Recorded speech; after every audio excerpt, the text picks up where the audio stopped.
crois qu'il n'y a pas de... Il n'y a pas de critères particuliers de départ, si ce n'est le fait de se sentir à l'aise là où on joue. La principale qualité, je pense que déjà c'est l'abnégation, il faut être un gros bosseur.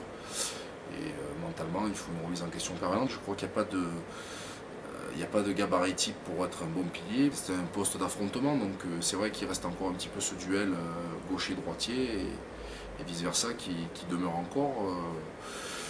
Et ouais, ça se joue beaucoup dans le regard, c'est vrai, sur les premières mêlées, et puis après, en fonction de la mêlée qui prend l'ascendant sur l'autre ou pas, il y a encore quelques moments où ça se chambre un peu aussi, c'est vrai, c'est beaucoup d'intimidation sur le plan psychologique, ça existe encore.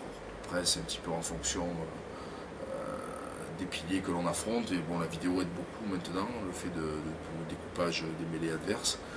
Donc, en fonction des adversaires qui nous sont proposés, on essaie d'adopter une certaine stratégie en fonction des matchs et des gens que l'on rencontre.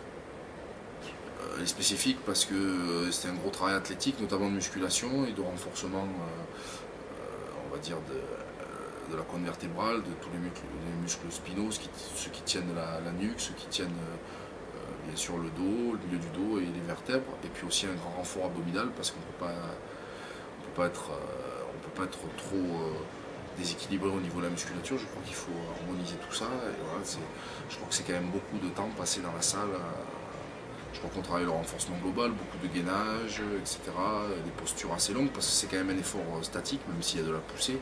Mais c'est souvent en fin de mêlée, donc on travaille surtout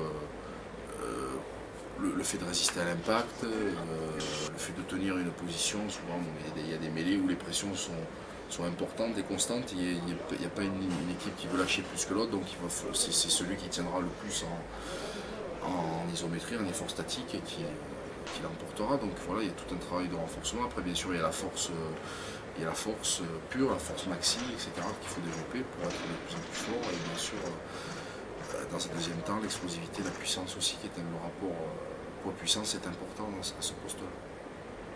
Gaucher, c'est vraiment particulier puisqu'on est lié qu'avec une épaule. Et le jeu du gaucher est surtout de maintenir le droitier à une position assez haute pour que le talonneur puisse notamment talonner donc le ballon dans une position assez confortable et que le droitier justement ne rentre pas sur lui, ne mette pas de la pression pour le faire sortir au moment où il lève le pied et où on se retrouve justement un de moins, puisque dès que le talonneur lève le pied pour talonner le ballon, on se retrouve un de moins à pousser, donc on se retrouve à 7 contre 8. Ça aussi c'est quelque chose qui est devenu prépondérant, notamment lorsqu'on a un alignement type classique avec un pilier, un sauteur, un pilier, un sauteur. On essaie de mettre le pilier le plus grand à l'arrière du sauteur. Je pense que c'est plus intéressant d'avoir le plus grand qui finit le mouvement. Ouais, c'est un travail de technique, et puis encore une fois c'est un poste qui demande beaucoup de sensations. Et il faut beaucoup de complicité, beaucoup de connivence entre les piliers, et au fur et à mesure qu'on joue ensemble, on éprouve des choses communes sur le terrain, on se connaît bien, on connaît les forces et les faiblesses des uns des autres, on arrive à se trouver, et après on arrive à être à l'aise sur des rôles spécifiques du pilier. Pilonner et pousser. Être travailler dans l'axe conséquent, comprenez?